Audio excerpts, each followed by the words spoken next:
Paz e graça aos irmãos. Paz e graça aos irmãos. Eu espero que você dê sempre um amém muito forte, tal qual você deve ter vibrado ontem, não é? Então, na casa do Senhor e para o Senhor tem que ser maior a vibração, com certeza. A gente se acostuma, mas não devia. Muitas vezes não, sempre antes de começar o culto, sempre a gente ora.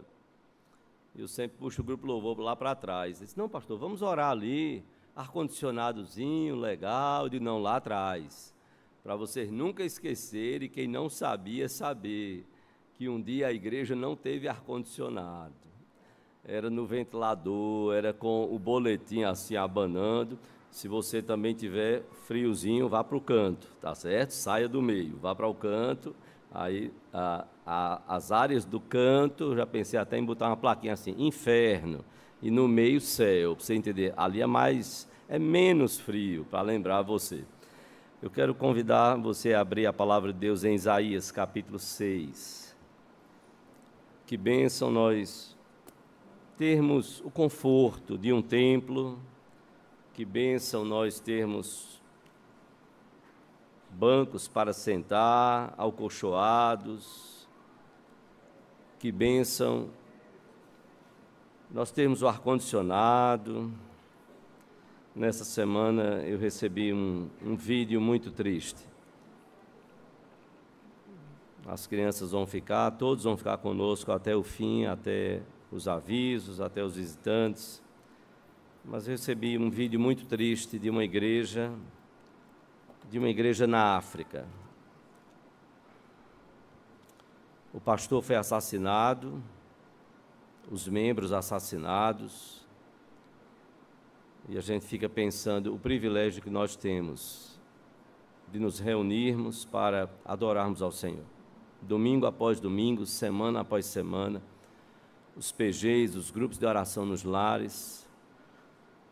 Um vídeo assim tão horripilante de você ver as pessoas mortas pelo chão, crianças, algumas vivas, bebezinhas chorando, com os pais ali. E a gente sabe que é verdade. De pessoas que são perseguidas por amor ao Evangelho. Existem guerras de tribos, existem sim, mas nós sabemos também de uma outra guerra. E a forma de fazer e dar um aviso para dizer, não se converta. Se você se converter, esse vai ser o seu fim. É uma forma também. É matando pessoas. Como o Império Romano tentou, como os próprios judeus tentaram contra o cristianismo. Mas, como já disse Justo Gonzalez, historiador muito famoso, ele dizia: o sangue dos mártires foi a semente que Deus usou para levar o Evangelho e para proclamar o Evangelho. Por que essas pessoas morreram? E que bênção nós podemos nos reunir enquanto Deus assim nos permitir e que a gente aproveite cada momento. Isaías capítulo 6, se você puder ficar de pé, nós vamos fazer esta leitura, vamos orar. Eu quero pedir que as crianças fiquem com os pais, tá certo? Se você precisar de berçário lá atrás, se houver necessidade, o berçário está lá à sua disposição. Naturalmente que nesse momento, como as professoras estão todas aqui, o departamento infantil está todo conosco hoje, de modo especial, vamos participar também da ceia. Então, se você precisar, por favor, procure lá, certo? Isaías capítulo 6, nós vamos ler todo o capítulo. Preste bastante atenção. No ano da morte do rei Uzias, eu vi o Senhor, diz Isaías, eu vi o Senhor assentado sobre um alto e sublime trono, e as abas de suas vestes enchiam o templo. Serafins estavam por cima dele, cada um tinha 6 asas. Com 2 cobria o rosto, com 2 cobria os seus pés e com 2 voava. E clamavam uns para os outros, dizendo: Santo, Santo, Santo é o Senhor dos exércitos. Toda a terra está cheia da sua glória. As bases do limiar se moveram à voz do que clamava, e a casa se encheu de fumaça. Então disse eu: ai de mim, estou perdido, porque sou homem de lábios impuros, habito no meio de um povo de impuros lábios, e os meus olhos viram o Rei, o Senhor dos Exércitos. Então um dos serafins voou para mim, trazendo na mão a brasa viva, que tirara do altar com uma tenaz. Com a brasa tocou a minha boca e disse: eis que ela tocou os teus lábios, a tua iniquidade foi tirada e perdoado o teu pecado. Depois disto ouvi a voz do Senhor, que dizia: a quem enviarei? E a quem há de ir por nós? Disse eu: eis-me aqui, envia-me a mim. Então disse ele: vai e dize a este povo: ouvi, ouvi e não entendais. Vede, vede, mas não percebais. Torna insensível o coração deste povo. Endurece-lhe os ouvidos e fecha-lhe os olhos, para que não venha ele a ver com os olhos, a ouvir com os ouvidos, e a entender com o coração, e se converta e seja salvo. Então disse eu: até quando, Senhor?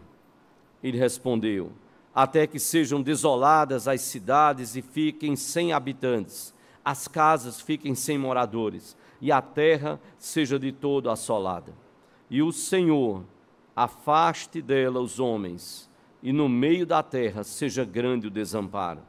Mas, se ainda ficar a 10ª parte, tornará a ser destruída, como terebinto e como carvalho, dos quais, depois de derribados, ainda fica o toco. Assim, a santa semente é o seu toco. Vamos orar ao Senhor, vamos curvar nossa fronte. Pai Santo, nós te agradecemos por Tua palavra, te bendizemos. Tu és santo, santo, santo, Tu és santíssimo, Senhor. Nós sequer merecemos dirigir as nossas vozes a Ti, Senhor. Nós o fazemos como a Tua palavra nos ensina, em nome do Teu Filho. Por isso, ó Deus, nós oramos como Ele nos ensinou. Nós oramos no nome dEle, como Ele nos mandou, porque se não for por intermédio dEle, Senhor, pela ação do Teu Espírito, tomando as nossas orações imperfeitas, as nossas orações, Senhor, jamais chegariam ao trono da Tua graça. Nós somos pecadores, imperfeitos, falhos, limitados. Nos maravilhamos com o perdão do Senhor, que restaura a nossa comunhão contigo. Ó Deus, recebe a nossa adoração, recebe a nossa confissão. Por Tua graça e misericórdia, Senhor, edifica as nossas vidas sobre a Tua palavra. Edifica a Tua igreja sobre a Tua palavra. Nos fortalece, nos faz pedras vivas, construídas e colocadas sobre a pedra principal, que é o Teu Filho Jesus. Nós Te adoraremos, Senhor, por toda a nossa vida e por toda a eternidade, para a glória do Teu nome. É assim, ó Deus, que nós Te oramos e clamamos, no nome do Senhor Jesus Cristo, a quem seja honra, glória e poder pelos séculos dos séculos, hoje e para todos sempre. Amém, Senhor. Amém. Podeis assentar-vos.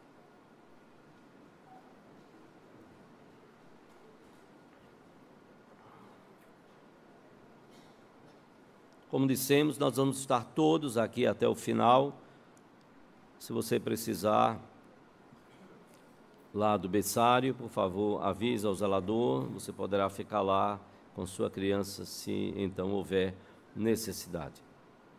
Meus irmãos, nós tratamos em 2 mensagens anteriores, e me permita dizer que eu estou aqui no púlpito só por uma questão de apoio. Aquele púlpito é menorzinho, o púlpito aqui é melhor em termos de apoio, e eu digo isso porque às vezes a gente vai tendo algumas práticas na igreja que vão se solidificando como se fosse aquilo que Deus tivesse determinado, e quando você vai ler toda a Bíblia, você diz: não tem isso.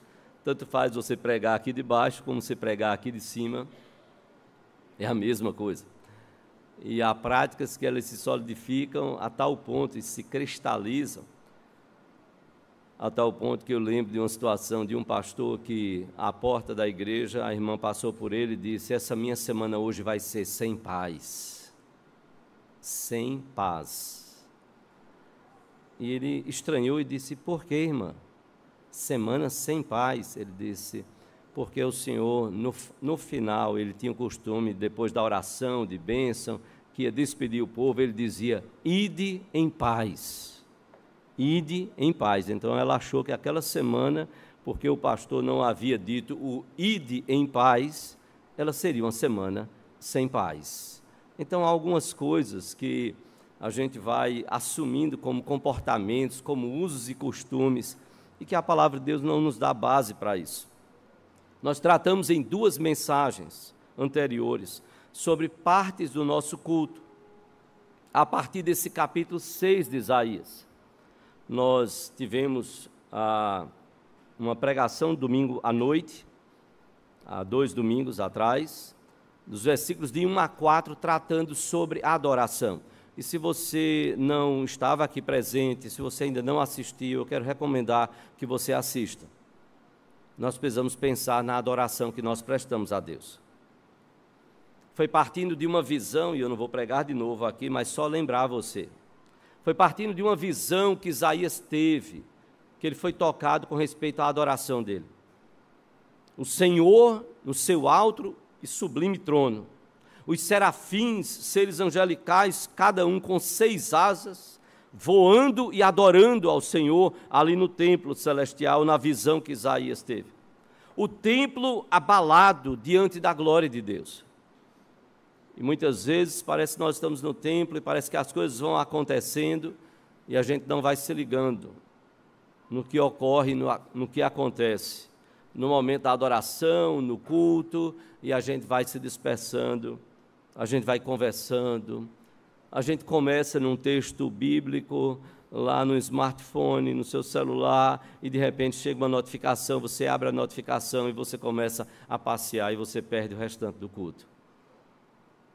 Depois que Isaías tem essa visão, depois que ele vê essa maravilha da glória de Deus, não vê a face do Senhor, mas ele vê a glória de Deus tomando todo o templo. Imagina, eu nunca vi um anjo. Eu estou falando de anjo mesmo, estou falando de gesso, de madeira, isso aí eu já vi. Mas anjo mesmo, eu nunca vi. E também nunca me preocupei com isso. Ah, porque eu vi um anjo assim, e ele falou assim para mim, pastor, e aí, o que é que eu faço? Eu digo, você é que tem que se virar. Foi com você, não foi comigo não. Eu não vi, eu não estava lá, eu não vou começar a falar coisas para você. Eu nunca vi um anjo. E aí eu fico imaginando, não foi um anjinho qualquer. Isaías teve a visão dos serafins voando sobre o trono do Senhor. Que visão maravilhosa. E aí quando Isaías faz isso e tem esta visão, nós pregamos domingo passado pela manhã sobre a confissão. Isaías é levado a confessar o seu pecado. Isaías capítulo 1, esse mesmo capítulo, os versículos de 5 a 7. Isaías diz: eu sou um homem de lábios impuros, e eu habito no meio de um povo de impuros lábios. Eu e o povo. Agora ele toma para si, ele diz: eu estou perdido, eu vi o Senhor, o Rei, eu vi o Senhor. E há muitos teólogos que acreditam que o que ele viu foi uma manifestação da glória de Deus em Cristo Jesus, como se diz, uma teofania. Mas esse mesmo Isaías e povo são alvos da graça de Deus, com o efeito purificador da ação dos serafins. Um deles toma um tenaz, pega uma brasa, toca, então, nos lábios de Isaías. Tocou a minha boca e disse, no versículo 7, eis que ela tocou os teus lábios, e a tua iniquidade foi tirada e perdoado o teu pecado. O propósito de Deus agora, a partir do versículo 8, o propósito de Deus agora clarifica. Porque Deus deu aquela visão, foi para poder Isaías, como qualquer pessoa, ficar extasiado em êxtase e começar a basear a sua vida em determinadas visões, ou só no fato da sublimidade dele ter tido uma visão que o povo não teve. Teria sido essa a intenção de Deus, apenas chocar o coração de Isaías, emocionar. Ah, pastor, como eu fiquei emocionado. Sim, eu estou preocupado com, a partir de agora, o que você faz. Como fica a sua adoração? Como fica a sua confissão? Como fica o seu serviço? Essa, para mim, é a questão principal, e que foi também com Isaías. Deus fez tudo isso e permitiu tudo isso a Isaías. Quanto a Isaías, diante de tudo que ele viu e ouviu, aquilo que aterrorizou ele, a purificação como um ato da graça de Deus, não foi nada que Isaías fez para ter o seu pecado tirado e purificado. Tudo isso foi usado por Deus para levar Isaías a um entusiasmo santo pela obra de Deus. Quanto mais servimos, adoramos, amamos ao Senhor, meditamos na sua palavra, isso deve nos conduzir a uma vida de maior santidade, temor e tremor diante do Senhor, e entusiasmo santo, que envolve emoções, sim, nós temos emoções, envolve razão também, e envolve ação, o que fazemos com as nossas emoções e ações a partir daquilo que Deus nos dá. E aí sim, agora isso tem a ver com a mensagem de hoje. Tem a ver com a parte da liturgia do nosso culto, como Igreja Presbiteriana do Brasil, que diz respeito à edificação e à consagração. Edificação como a mensagem da palavra de Deus, não é nossa palavra, é a palavra de Deus. Edificação. E consagração como sendo a nossa resposta a esta mensagem de Deus. A edificação é a parte do culto, repito, que nos faz pensar sobre a mensagem de Deus para nós, através da sua palavra. E a consagração é a resposta que nós damos ao Senhor frente a essa palavra. O que nós fazemos a partir do que nós ouvimos? E ouvimos muita palavra. Domingo pela manhã, pastoral, domingo ainda de manhã, nas classes. Hoje não vamos ter classes em especial. Domingo à noite, mensagem. Grupo de oração no lar, palavra. Pequeno grupo, palavra. Treinamento, palavra. E o que nós fazemos a partir disso? O que muda? 50 dias de oração pela família, palavra e oração. O que muda? O que muda? Isaías então nos diz, no versículo 8, perceba como Isaías coloca.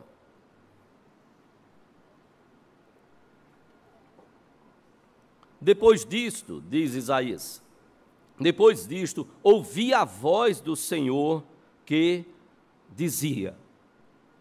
Isaías faz questão de dizer, olha, eu preciso falar algo para o povo, eu preciso testemunhar e dizer essa visão. O Senhor falou, ouvi a voz do Senhor que dizia.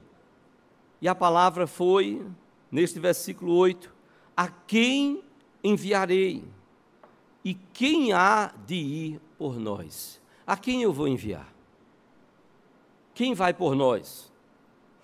Alguns teólogos entendem que aqui, esse quem há de ir por nós seria a Trindade. Quem é que vai falar em nosso nome? Outros acham que a quem enviarei, lógico, é Deus que está enviando. Quem há de ir por nós, alguns teólogos entendem que seriam todas as hostes celestiais, ou seja, toda a glória celestial de Deus, anjos, arcanjos, serafins, querubins. Não há um consenso aqui. Mas o que é muito importante é, primeiro, quem falou foi Deus. Ouvi a voz do Senhor que dizia, a quem enviarei? Quem há de ir por nós? E também, muito importante, foi a resposta de Isaías. Eis-me aqui, envia-me a mim. Perceba, só depois de tudo que Isaías passou, é que ele agora estava pronto para ir. Às vezes nós queremos ir. E por favor, não se doa se você está chegando novo aqui na igreja há uma semana, há um mês, há 2 meses. Eu muitas vezes no gabinete eu costumo dizer assim, calma, se aquiete um pouco. Ah, pastor, mas olha, eu gosto de servir, eu gosto de trabalhar. Senhor, pastor, eu gostei muito daquele ministério lá, a turma da entrada, para dar os bem-vindos, porque eu fui tão bem recebido aqui. Eu quero receber bem as pessoas, eu quero trabalhar no departamento infantil, eu quero louvor, eu quero coral, eu quero pregar também. Calma, calma. Tem um psicólogo que diz, calma, bebê, calma, aquiete um pouquinho o coração. Calma, que coisa boa é estar sentado aí. É bom também, é bom estar servindo em várias áreas, seja ela qual for, mas é muito bom estar sentado. quando o pastor Luizinho, quando o Denilson pregava aqui, e já vai ser Yuri, como eu curtia estar ali sentado, ao lado da esposa. Que coisa boa. E quando está aqui, também adorar o Senhor, lembrar, nós estamos cultuando a Deus, então quem está aqui, lógico, a gente pode, eita, teve um probleminha aqui na liturgia, vamos mudar isso aqui rápido, mas a gente não vai ficar conversando. Tinha pastor convidado que vinha querer e puxar a conversa, teve um amigo que eu disse assim, só, vamos parar, porque a igreja está olhando para a gente. Se ele não tiver a concepção que a gente está adorando a Deus, não é hora para ficar conversando. Quando acabar o culto, a gente bate um papo, quer sair para comer uma pizza, come, vai comer uma macaxeira, vai comer qualquer coisa, bate papo, certo. Mas agora não, agora é culto. Até porque nós estamos sendo vistos. E até porque, acima de qualquer coisa, o Senhor está nos vendo.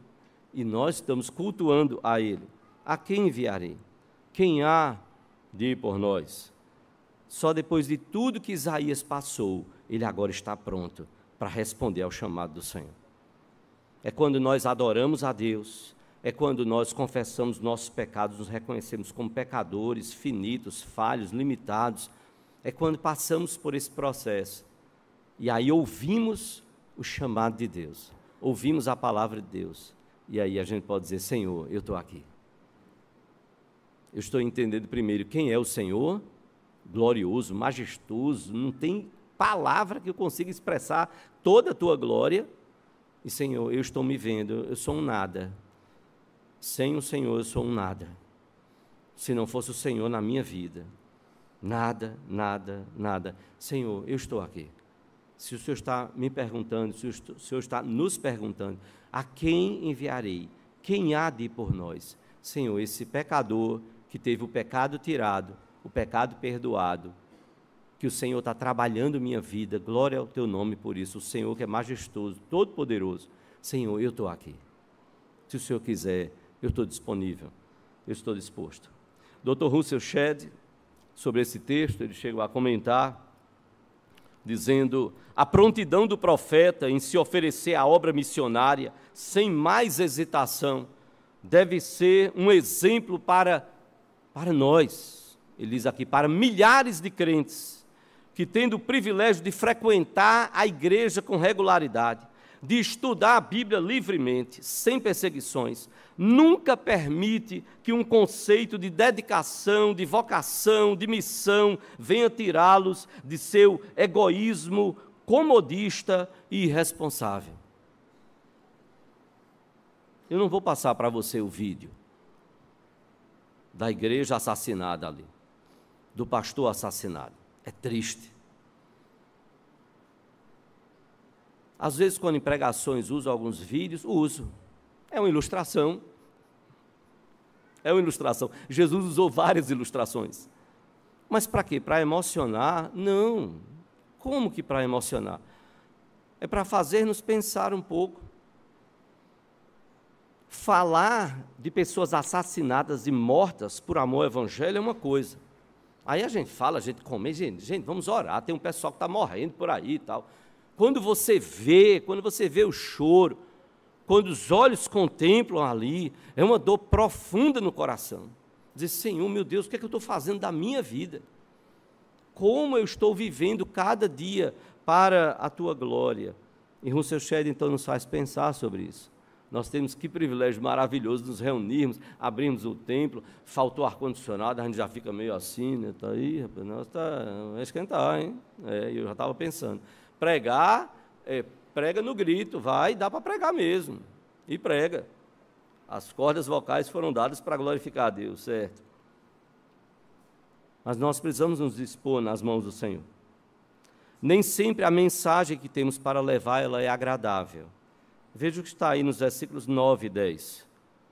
Então disse o Senhor, vai e dize a este povo, ouvi, e não entendais, vede, mas não percebais, torna, e aí é o que Deus estava falando a Isaías, torna, você Isaías, com a sua pregação, torna insensível o coração desse povo, endurece-lhe os ouvidos e fecha-lhe os olhos, para que não venha ele, o povo, a ver com os olhos, a ouvir com os ouvidos e a entender com o coração e se converta e seja salvo.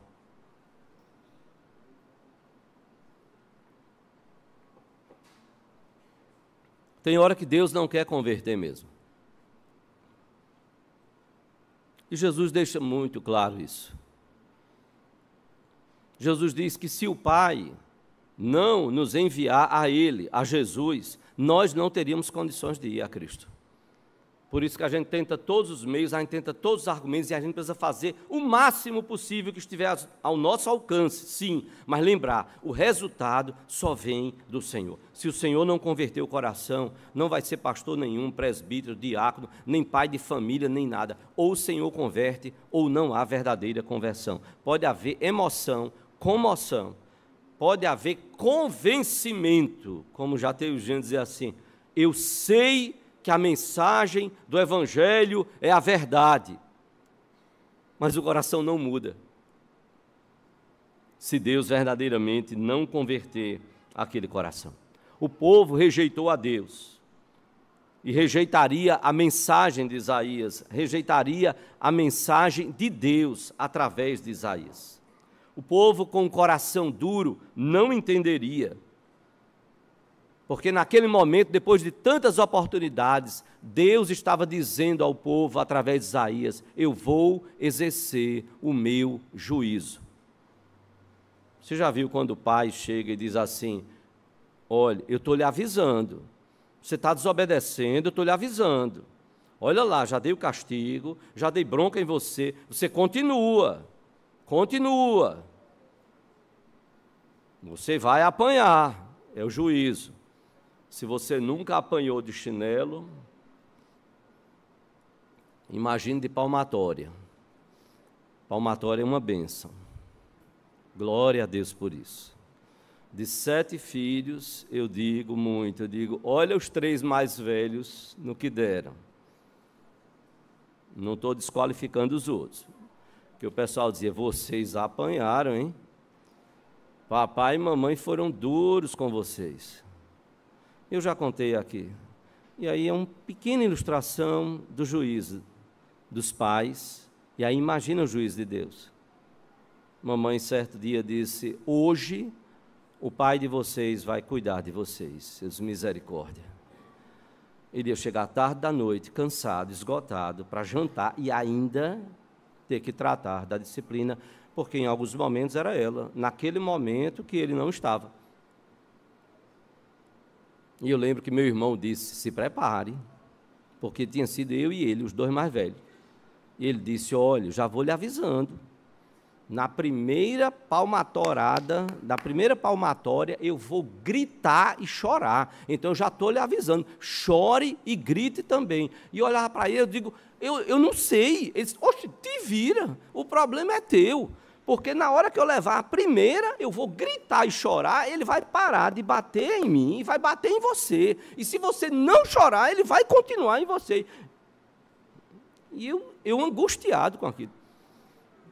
Chegou a noite, o terror da noite. Os 2 para o quarto, já tarde da noite. Papai esgotado. Nem jantar jantou. Para o quarto os 2. Aí era o quarto da disciplina, da doméstica que não tinha naquela época, para o quarto os 2. Peguem lá a palmatória. E eu disse, meu Deus, o negócio vai acontecer mesmo.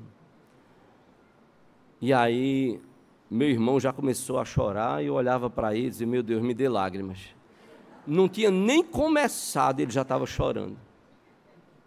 Meu pai olhou para os 2 e disse, isso é coisa que se faça, rapaz. Mas faz 2 semanas que a gente vem avisando vocês. Ó a mãe de vocês. E aí lá veio aquele sermão todinho. Aí começou a pingar uma lágrima aqui. Uma e outra, eu disse, obrigado, Senhor. Aí ele olhou e disse, eu não vou bater em vocês. Não façam mais isso. Estão vindo.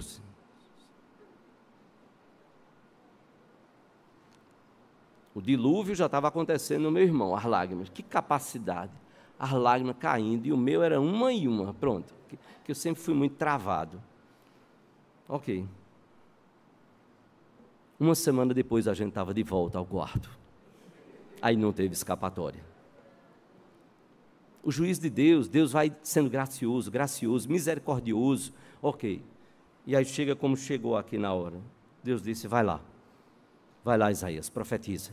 Esse povo não vai se converter. Esse povo está precisando de aprender uma lição do juízo do Senhor. Eles vão ouvir, mas é como se não ouvissem. Eles não vão entender, eles não vão compreender. Se você abrir lá em Mateus, capítulo 13, Mateus, capítulo 13,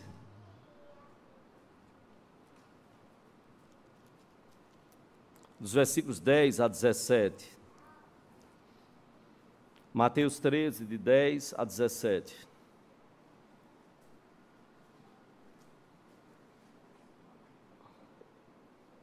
Isaías cita o próprio Senhor Jesus Cristo. Mateus 13, de 10 a 17.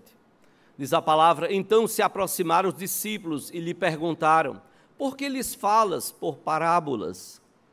Ao que respondeu, porque a vós outros é dado conhecer os mistérios do reino dos céus, mas àqueles não lhes é isso concedido.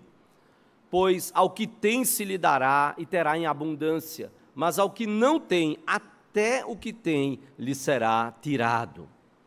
Por isso lhes falo por parábolas, porque vendo não veem e ouvindo não ouvem, nem entendem. De sorte que neles se cumpre a profecia de Isaías. Olha Isaías aqui. Ouvireis com os ouvidos e de nenhum modo entendereis. Vereis com os olhos e de nenhum modo percebereis. Porque o coração deste povo está endurecido, de mau grado ouviram com os ouvidos e fecharam os olhos, para não suceder que vejam com os olhos, ouçam com os ouvidos, entendam com o coração, se convertam e sejam por mim curados. Bem-aventurados, porém, os vossos olhos, porque veem, e os vossos ouvidos, porque ouvem. Pois, em verdade vos digo que muitos profetas, observem isso, e justos, desejaram ver o que vedes e não viram, e ouvir o que ouvis e não ouviram. Muitos profetas desejaram que na sua profecia, ali, os profetas ainda vivos, queriam ver o Messias vir e operar o que ele, Jesus, operou, mas eles não viram. Eles profetizaram, falaram, é para tempos distantes, vai chegar, mas esperem, o Messias virá. Eles queriam ver e ouvir, mas não foi isso que aconteceu. O próprio apóstolo Paulo repete esse texto de Isaías e essa expressão, como está lá em Mateus capítulo 28, de 25 a 27. Mateus 28, de 25 a 27, depois que Paulo prega aos judeus, ele na prisão domiciliar, Mateus 28, de 25 a 27.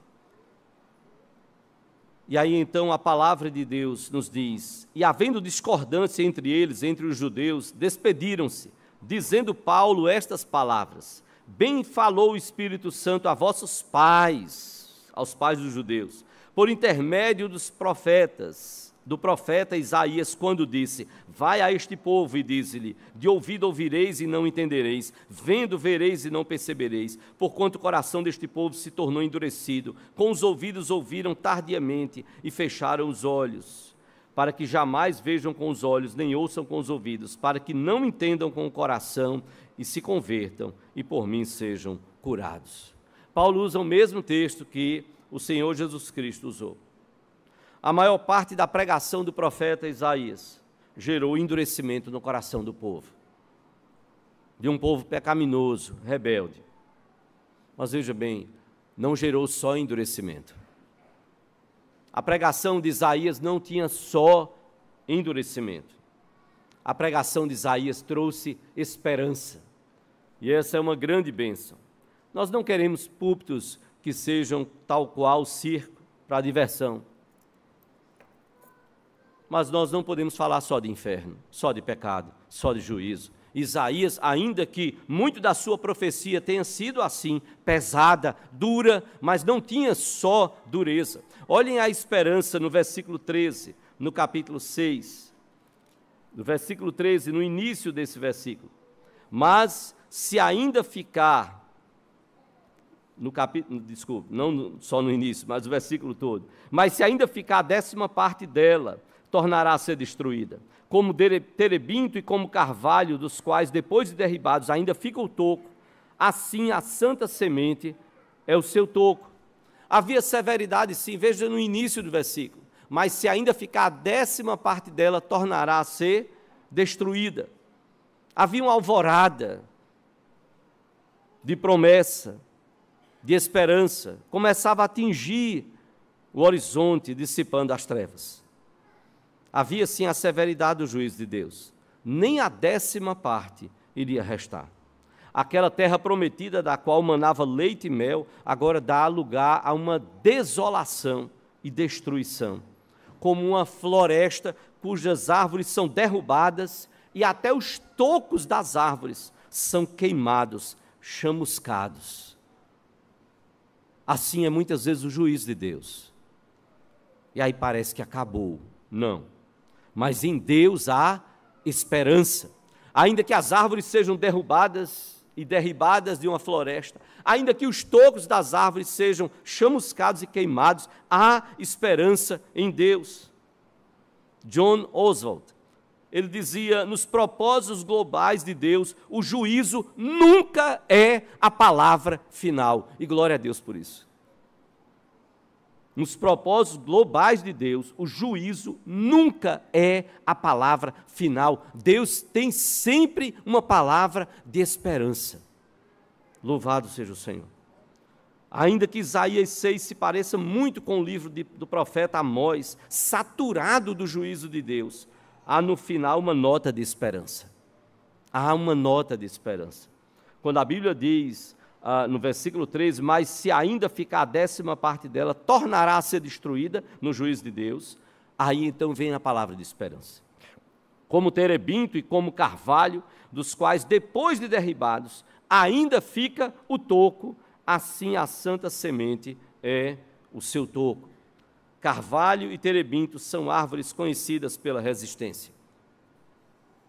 O terebinto pode chegar a 10 metros de altura. 10 metros de altura. As suas folhas não caem, mesmo no mais rigoroso inverno. As folhas do terebinto não caem, resistem a um inverno rigoroso. E o seu perfume do terebinto pode ser sentido a 1 quilômetro de distância. Que coisa maravilhosa. E Isaías é usado por Deus para dizer, vocês conhecem o terebinto, não sabem? É isso que o Senhor vai fazer em vocês. O carvalho é madeira dura e muito compacta. A ideia aqui do terebinto e do carvalho é a ideia de longevidade e resistência. Através de quê? Olha lá o que ele diz. Ainda fica o toco. Assim a santa semente é o seu toco. O toco pode ser o renovo que sai das raízes, mas pode ser também um ramo que brota do tronco de uma árvore cujas folhas caíram. A santa semente é entendida como sendo aqui o Messias. O Messias. Como está lá no capítulo 11 de Isaías. Olha o que nos diz, capítulo 11, versículo 1. Do tronco de Jessé sairá um rebento, e das suas raízes um renovo. Refere-se ao Messias, não só a reis humanos, mas acima dos reis, que seriam usados por Deus para libertar o povo de Israel do exílio. É aqui então do tronco de Jessé, que foi o pai do rei Davi. Do tronco de Jessé sairá um rebento, e das suas raízes um renovo. E todo então este capítulo 11, dos versículos de 1 a 9, é falando sobre essa santa semente, sobre esse renovo, que é o Senhor Jesus Cristo. Se você abrir lá em Apocalipse, capítulo 5, Apocalipse, capítulo 5, o versículo 5, Apocalipse 5, versículo 5, diz a palavra: todavia um dos anciãos me disse, não chores, eis que o leão da tribo de Judá, a raiz de Davi, a raiz, o renovo, o toco, a raiz de Davi, venceu para abrir o livro e os 7 selos. A raiz de Davi. refere-se então e faz referência a Isaías, aquele toco, aquela semente santa. E como Isaías capítulo 53, já, logo depois da pregação, nós vamos cantar com o grupo Louvor, Isaías 53, eu imagino. Isaías 53, versículo 1 e 2. Quem creu em nossa pregação e a quem foi revelado o braço do Senhor? Porque foi subindo como renovo. Foi subindo como renovo perante ele e como raiz de uma terra seca. Estava tudo arrasado. Raiz de uma terra seca. Não tinha aparência nem formosura. Olhámo-lo, mas nenhuma beleza havia que nos agradasse. O próprio Isaías diz aqui, quem é o renovo? Quem é essa santa semente? É o Messias, é o Senhor Jesus Cristo. A terra não ficará por todo o tempo arrasada.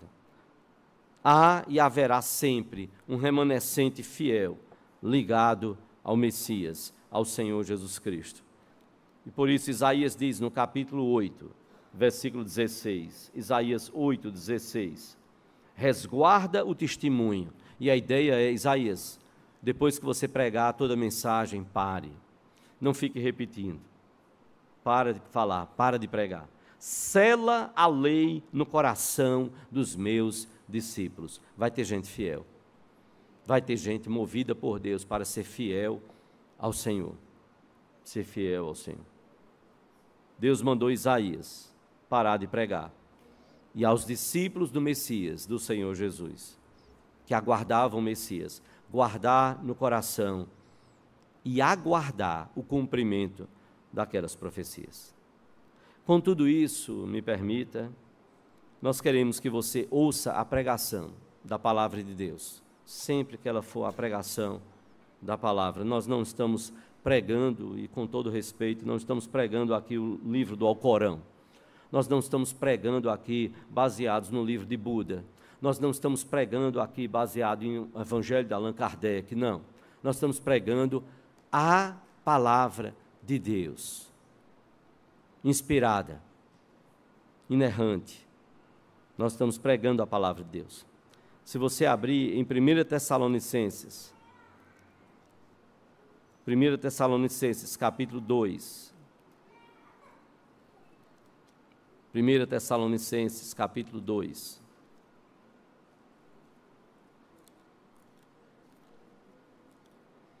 Versículo 13. 1 Tessalonicenses, capítulo 2, versículo 13.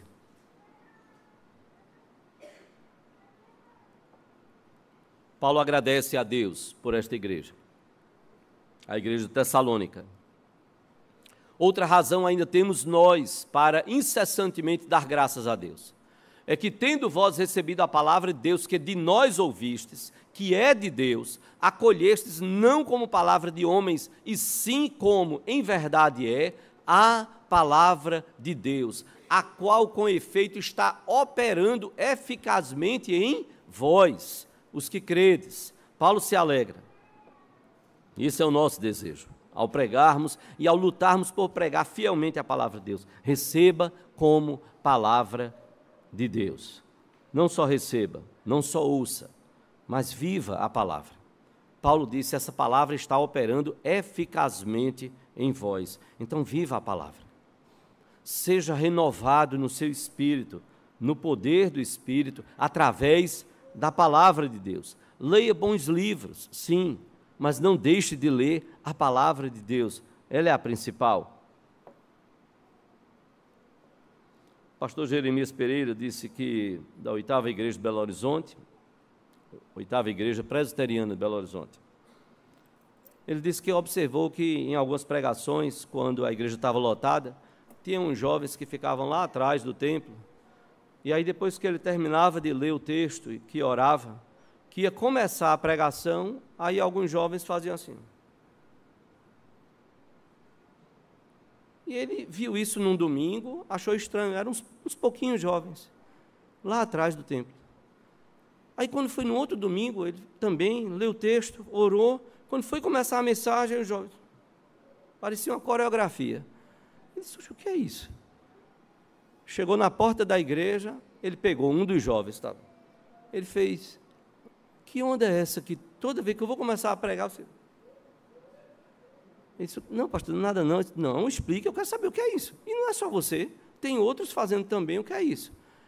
É que a gente combinou com a gente, para a gente lembrar, né, que a gente tem que se concentrar na palavra, e a gente estava dizendo assim, pastor, a gente está colocando o guardanapo. Então, sirva o banquete, pregue a palavra, sirva o banquete. A gente quer se alimentar da palavra. A gente quer se alimentar da palavra. Há uma sequência no capítulo 6 de Isaías. E um passo leva ao outro passo. E nós queremos que você receba a pregação da palavra como palavra de Deus, como Deus falando ao nosso coração. Um passo leva ao outro. A morte do rei Uzias, o rei terreno, preparou Isaías para a visão do rei eterno. A visão de Isaías do rei eterno preparou e conduziu ele a um alto desespero. Eu estou perdido, eu vi o rei, os meus olhos viram o rei. Eu sou um homem impuro e habito no meio de um povo de impuros lábios. Conduziu ele àquela visão do rei, da glória do Senhor, alto desespero. Aquela visão depreciativa de si mesmo, mas que era real. A esse alto desespero levou a bênção da graça purificadora de Deus. Só quando ele se viu como pecador ali, foi que o serafim veio para ele. Só depois da declaração dele, eu estou perdido, foi que o serafim saiu do meio dali, daqueles seres, toda aquela fumaça, e veio na direção dele. O teu pecado tocou os lábios. A tua iniquidade foi tirada, o teu pecado foi perdoado. E isso agora sim levou Isaías a um outro passo, preparou ele para a possibilidade de servir a Deus. Uma coisa leva a outra. Adoramos, confessamos nossos pecados, ouvimos a palavra de Deus. Agora, Senhor, Tu és maravilhoso demais. Eu não posso ficar de braços cruzados. O Senhor tem alguma coisa para eu fazer, nem que seja ficar parado, sentado aí, adorando até o momento em que o Senhor me prepare e diga, agora é a vez, é a sua vez de ir. Todos esses pontos compunham uma experiência total que deve nos levar ao oferecimento das nossas vidas como um culto a Deus. Que no seu culto exista vida. Que no seu culto tenha vida. E que a sua vida seja um culto a Deus. Você lembra de Romanos 12, 1 e 2? Romanos 12, 1 e 2. Vou repetir.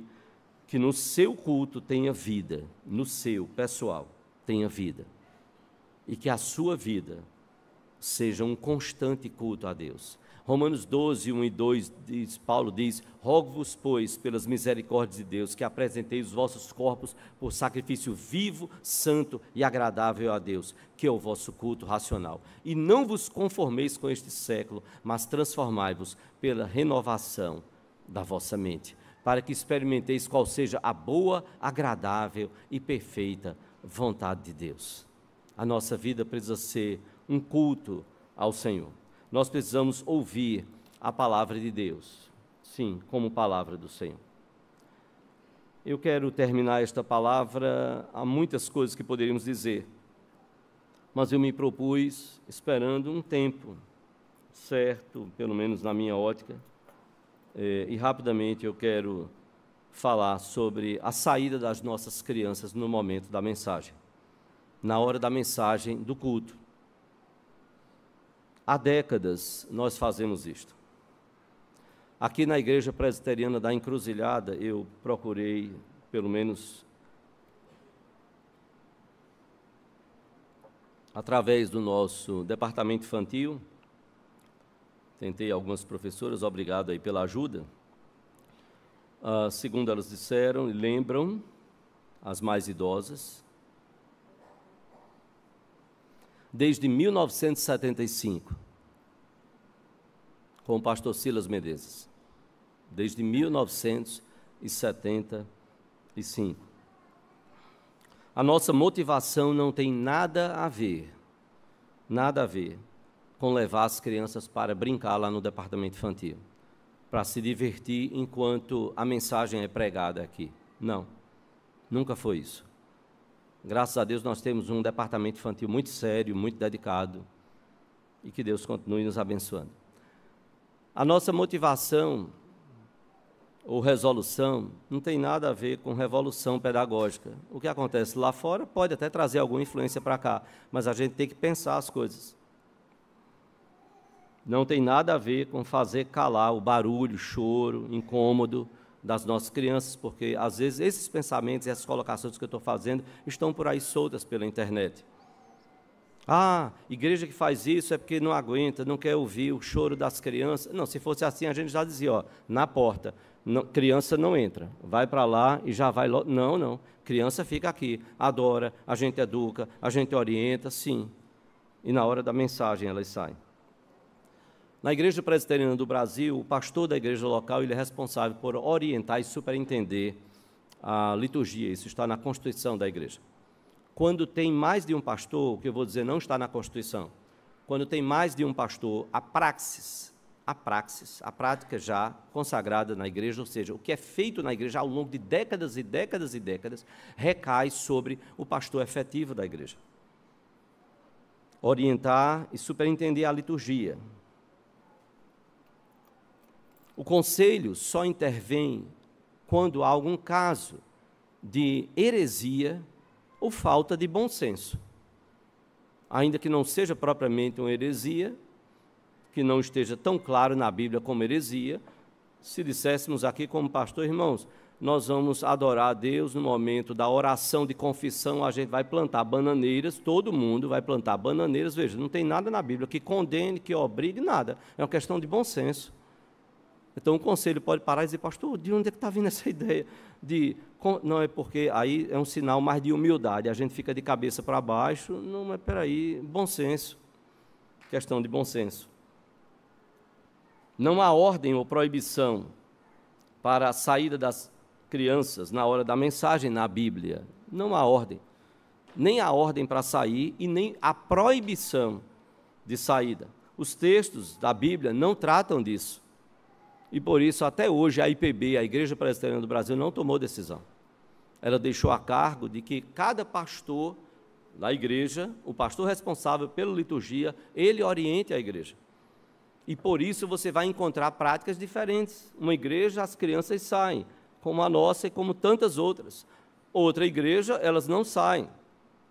É decisão ali, que o pastor tem uma responsabilidade litúrgica. Não é questão de pecado, não é pecado sair ou ficar. Não é questão de certo ou errado, não tem a ver com isso. Mas é uma questão de interpretação de usos e costumes. Veja, desde 1975, eu cheguei aqui e já era assim. Boa parte das igrejas reformadas na Europa, elas não tinham escola bíblica dominical, desde a Reforma Protestante. Desde que surgiu a Igreja Reformada, a partir da Reforma Protestante, ou seja, 263 anos, até 1783, quando um anglicano deu uma ideia que a partir dali surgiu a escola dominical, como nós temos hoje, classes e tudo mais. E mesmo depois da escola dominical ter sido criada, algumas igrejas reformadas não adotaram a escola dominical. Elas entenderam que o domingo e o dia do Senhor era culto e ponto final. Não tem que ter escola, não tem que fazer classe, não é culto. Aí está todo mundo lá no culto, acabou o culto, vai todo mundo embora para casa. Algumas igrejas reformadas também nos Estados Unidos não só o fizeram, como ainda o fazem. Dessa forma, vai para o culto, acabou o culto, tchau e bênção, vai para casa. E outras não fazem nem culto de manhã e de noite, é só um culto, pronto, e ponto final. Questão de usos e costumes. É pecado cultuar a Deus só uma vez, só de manhã ou só à noite? Não. É certo ou errado? Não. É uma questão de uso e costume, de decisões.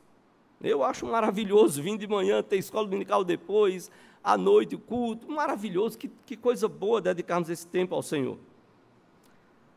Sentar mulheres e homens, tem igrejas, não, até hoje eu não vi igreja reformada, mas pode até ter. Mas algumas igrejas adotam isso, homens sentam de um lado, mulheres do outro. É certo ou errado? Nada a ver. É pecado sentar os homens de um lado, mulheres do outro? Não. É questão de uso e costume, só isso. Uso e costume. Interpretação, uso e costume. Ok? 1 Timóteo 2,8, Paulo diz que quer que os homens orem em todo lugar, levantando mãos santas. Nós vamos, e não só esse texto, mas Salmo 63, versículo 4, Salmo 141, versículo 2. Quero, diz Paulo, que todos os homens orem em todo lugar, levantando mãos santas. Nós não temos costume de orar levantando mãos. E outra, até aproveito rapidamente só para dizer, às vezes eu fico preocupado, vamos orar.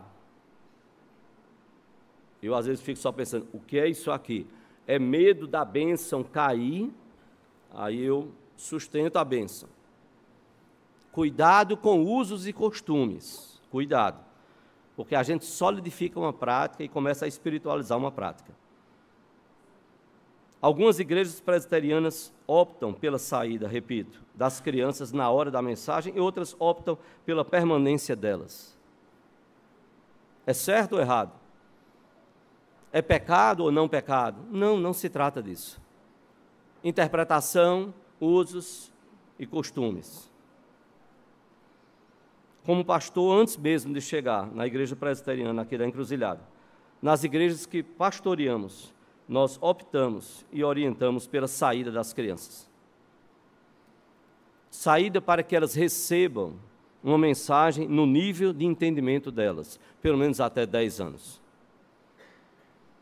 Alguns absurdos eu já vi ligados à permanência das crianças no templo. Já vi família dando lanche, entupindo a criança de comida para ver se ela não chora, não fala, não faz nada. É comida, comida. Haja comida durante a mensagem do pastor. Se ele pregar 50 minutos, pronto. Vai embora a feira toda. Brinquedos. Brinquedos para que as crianças se distraiam. Brinquedos. E até já comentei aqui na igreja. Desenhar o que a criança está entendendo da mensagem. Não faça isso. Não faça isso. Eu peço a você que, como adulto, em alguma mensagem, desenhe o que você está entendendo da pregação. Você vai se perder. Se eu começar a fazer um desenho, eu me perco. Eu quero prestar atenção. Se é para sermos bem bíblicos e queremos ser bem bíblicos, não tem nada de desenho. Já fui para a igreja que a criança fica. E defendi isso a unhas e dentes, já fui. E eu calado, adorando, quando eu vi a criança ali desenhando, lapisinho, colorido, tá, a criança já foi embora. Ela agora está mais concentrada no desenho dela, no que o pregador está falando. Mas o que é isso? Eu não sou bobo. Eu sou um pré-idoso de 57 anos. Eu estou mantendo meu filho ali caladinho, quietinho, entretido com algo, ainda que tenha alguma, mas depois a gente conversa sobre a mensagem. Não, se é para ser bem bíblico, não tem desenho lá no Antigo Testamento, nem no Novo. Então, presta atenção à mensagem, não faz outra coisa, é prestar atenção à mensagem. E não sou duro com isso, porque nós criamos as nossas filhas assim. E a igreja onde estava não tinha pastor auxiliar, eu estava todos os domingos no púlpito e a esposa com as duas. Ela dizia assim, de vez em quando ela dava um beliscão na gente. Eu já falei sobre beliscão e curra. Há uma grande diferença. Dava um toquezinho mais consistente. Mas elas não abriam berreiro, nada. Tá? Era aquele toquezinho dizendo, se comporte. Presta atenção. Se comporte. Nunca tiveram brinquedos, nunca tiveram lanche na hora do culto, muito menos desenho. Não. E elas conversavam sobre pregação. Elas conversavam sobre práticas. Quando nós falamos, é proibido bater palmas, é proibido acompanhar o louvor com palmas, é pecado? É errado? É certo? Não. A Bíblia não obriga e a Bíblia não proíbe. Quando fui pastorear a igreja presbiteriana de Olinda, no Varadouro, a igreja não tinha essa prática. E depois de um período que o conselho, sendo abordado por pessoas da igreja que queriam essa prática, conversamos, eu não tinha problema com palmas, mas eu não queria criar problemas para a igreja. E a gente não batia palmas, não acompanhava com palmas. Eu não chegava na hora do louvor que tinha, e aí eu ia fazer algo contrário àquilo que era a prática da igreja. Não, não. E ainda falava para as meninas, Nosso sistema aqui é esse, a gente vai respeitar essa prática, já que não é certo ou errado, já que não é pecado ou não pecado, a gente vai respeitar a prática da igreja. E a gente vai com a igreja. E aí o conselho teve uma reunião, passou 2 horas discutindo o assunto. Decisão final, pode bater palmas. Pode acompanhar com as palmas. Aí comunicamos para a igreja, olha a minha situação. Aí, irmãos, nós estamos aqui, o conselho decidiu que a partir de agora nós poderemos acompanhar os louvores com palmas, só no culto da manhã. No culto da noite, não. No sábado também pode. E eu feliz da vida, graças a Deus. No sábado agora a gente pode adorar a Deus com palmas. No domingo pela manhã a gente pode adorar a Deus com palmas. Domingo à noite não. Então, mas já de muitos anos depois que saímos foi aprovado ter palmas à noite. Então, uma teóloga de 8 anos de idade, chamada Damaris, no carro, depois que eu anunciei isso, quando a gente estava voltando para a Piedade, ela chegou e disse, papai, posso fazer uma pergunta? Pode. É sobre aquilo que o senhor falou hoje para a igreja toda. Eu disse, diga, o Deus que a gente adora de manhã é o mesmo Deus da noite? Olha a bronca. Para mim, tem que explicar. Não vai dar tempo de explicar aqui. E aí eu fui conversar, dizendo, é o mesmo Deus, foi uma decisão nossa, decisão do conselho, tal. Nunca mais eu conversei com ela sobre isso. Eu fui pregar numa igreja, que o pastor após, eu fui participar de um culto numa igreja, que após o pastor ler o texto, eu fiquei chocado com aquilo, ele desceu do púlpito. Eu nunca vi Jesus fazer isso, não. Em culto, na sinagoga, Antigo Testamento. Ele desceu do púlpito, chamou as crianças, arrodeou 15 crianças ali. E eu pensando, meu Deus, o que é que vai acontecer? Ele começou a conversar, passou quase 5 minutos, e os adultos lá, e eu e Solange também, né, olhando, eu disse, vivendo e aprendendo. O que é que vai acontecer nisso aí? Eu nunca vi esse negócio da igreja presbiteriana. E era presbiteriana. Aí lá, as 15 crianças ali, e ele chamava a atenção de uma, não sei o quê, e falando sobre o que ele ia pregar. Mas por que não pregou? Aí eu disse, não, talvez é uma estratégia, né? Agora as crianças vão se concentrar. Que se concentrar? Crianças concentradas são as nossas. Foi um horror. Eu tentava me concentrar na pregação, não conseguia. Porque aqueles 5 minutos gastos com as crianças ficaram pelo meio, choravam e gritavam e saía, e a mãe saía atrás, e o pai saía atrás, e voltava. Eu disse, meu Deus do céu, Senhor, acaba esse culto. Eu não estou conseguindo me concentrar na mensagem. E olha, sou pastor, olha que entendo da estrutura de mensagem. Foi um terror. Nunca mais esqueci. Depois vi, há poucos dias,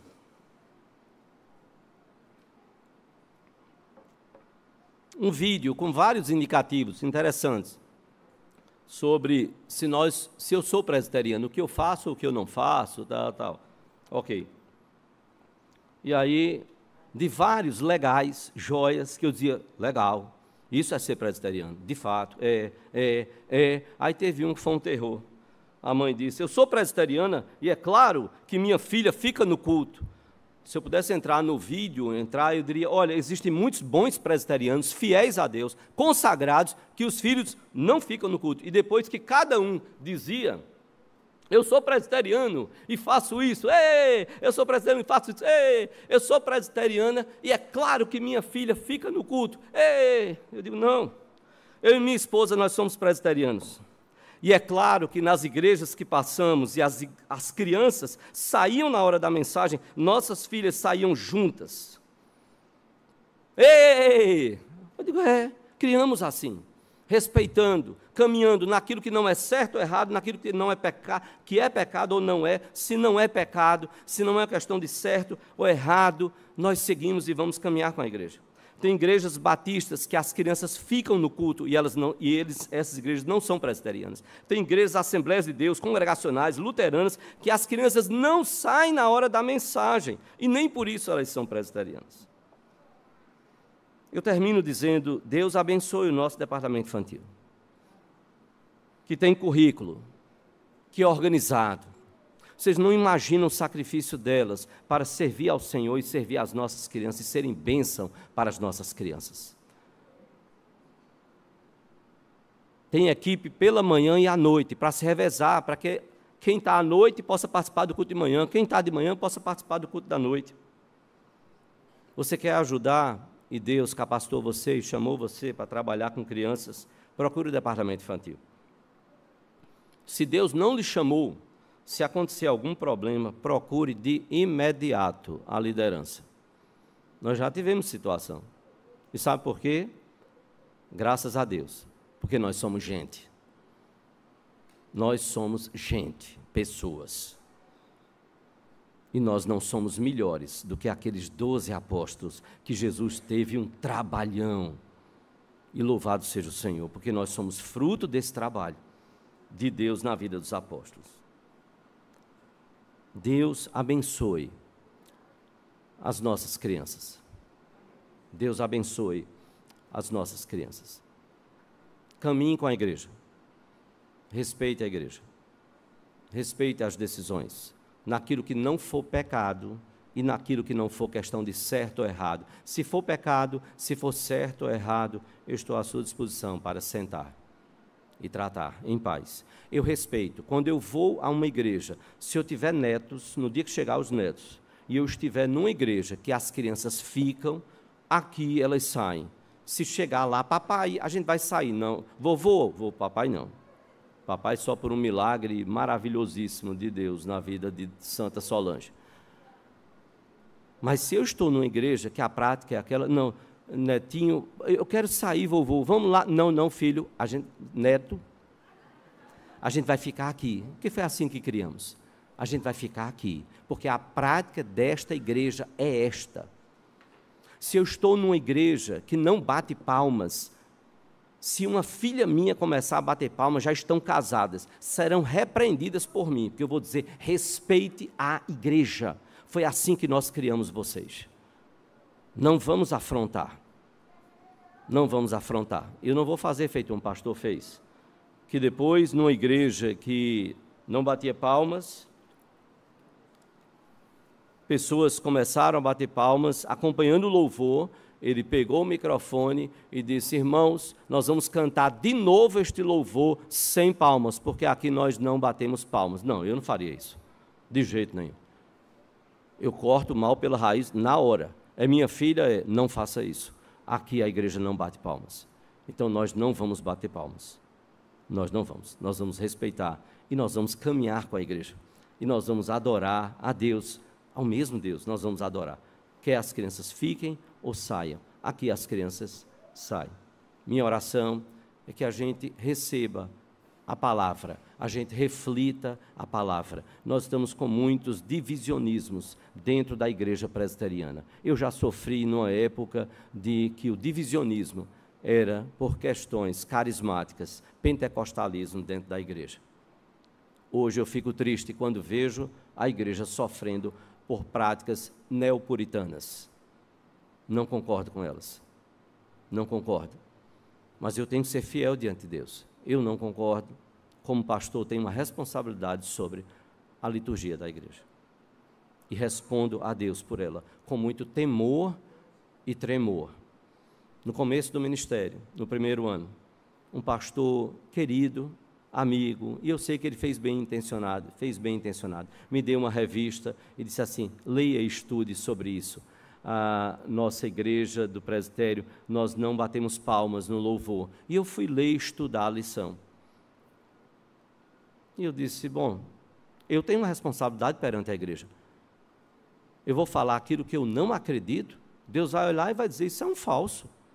Como é que ele está dizendo que não é para a igreja bater palmas, se ele entende que deve acompanhar o louvor com palmas? Eu vi o estudo, foi a coisa mais mirabolante do mundo, tentando convencer. Teatro não pode ser usado na igreja, porque teatro, os cristãos não iam para o teatro. Eram perseguidos, eles não iam para o teatro ver peças contra o cristianismo. Aí eu vou dizer a você, não vá para o teatro? Não. Eu vou dizer a você, selecione. Selecione a peça que você vai assistir, selecione o filme que você vai assistir, e por aí vai. Equilíbrio. Mas eu não posso usar isso como argumento para dizer não faça. Ah, não, os cristãos não batiam palmas porque poderiam estar adorando a tal divindade, a isso, aquilo. Não, nós não fazemos isso por isso. O vídeo que nós assistimos aqui no sábado, o pastor Sérgio Lira estava aqui falando e mostrando o projeto na Angola, Lá as mulheres, as mulheres não, a igreja adora a Deus, não é só acompanhando com palmas, a dança faz parte do culto deles a Deus. Eu vou chegar lá para eles e vou dizer, vocês estão errados. Se eu tiver fundamentação bíblica para dizer, está errado, eu vou lá. Não é prática que adotemos aqui. Posso conversar sobre isso depois, sem problema. Mas eu não vou condená-los. Agora, se dissesse, não, a gente tem, além de Jesus, nós temos a estátua de Buda, e a gente dança, acompanha o louvor e se prostra diante de Buda. Não, vou dizer, aí está errado. Aí, claramente, não tenho a menor dúvida. Eu quero convidar você à moderação e a compreender. Nós estamos na igreja do Senhor Jesus Cristo. Lutaremos pela paz dela. Lutaremos pela unidade dela. Pelo respeito. Como pastor. E cada um de nós. Vamos curvar a nossa fronte. Senhor, tem misericórdia das nossas vidas. Nós somos teus servos e tua igreja. Te adoramos e te bendizemos pelo teu amor e as tuas misericórdias, que se renovaram sobre nós no amanhecer deste dia. Que o Senhor nos dê paz. Que o Senhor nos ajude como Igreja Presbiteriana do Brasil, com tantas tendências, com perspectivas, interpretações muitas vezes diferentes, que o Senhor nos faça pensar na unidade do corpo de Cristo. Que o Senhor nos ajude para que possamos respeitar e caminhar segundo a tua boa e santa vontade. Que o Senhor nos ajude a compreendermos a tua palavra. Que o Senhor nos dê discernimento por teu Espírito, para que possamos separar aquilo que é pecado daquilo que não é. E que quando não for pecado, quando não for uma questão de certo ou errado, o Senhor nos dê paz. E o Senhor nos ajude a caminharmos como igreja, para a glória do teu nome. Recebe o nosso louvor, a nossa adoração. Trata das nossas inquietações, dúvidas, e seja a paz do Senhor Jesus, através da sua palavra, o árbitro, o juiz nos nossos corações. Que o Senhor nos ajude nesta caminhada, como igreja do Senhor Jesus Cristo. Que o Senhor nos abençoe como Igreja Presbiteriana da Encruzilhada. Nós louvamos pela dedicação de cada ministério, de cada sociedade, e nesse momento, Senhor, nós te louvamos pela existência do departamento infantil, pelo trabalho sério, comprometido, dedicado, criativo, que conduz as nossas crianças a amar ao Senhor Jesus e a saber que o Evangelho é bom, é a boa notícia, é a boa nova de salvação em Cristo Jesus. Não é chato, os mandamentos do Senhor não são pesados, são prazerosos. E nós te louvamos, ó Deus, por toda a alegria, pelo fruto do teu Espírito, através de cada professora, dos professores e professoras do nosso departamento infantil, Senhor. Recompensa-os como só o Senhor sabe fazer. Te louvamos pela existência do departamento infantil, quando há também igrejas que nem departamento infantil têm, Senhor. Te louvamos porque isso é uma manifestação do teu Espírito e do teu poder, movendo pessoas para fazerem diferença na vida dos nossos pequeninos, os pequeninos que na verdade são teus, Senhor. E o Senhor nos confia para que possamos abençoá-los. Nós te oramos assim, clamando a tua bênção e a tua misericórdia, no nome do nosso Senhor e Salvador Jesus Cristo, hoje e sempre. Amém, Senhor.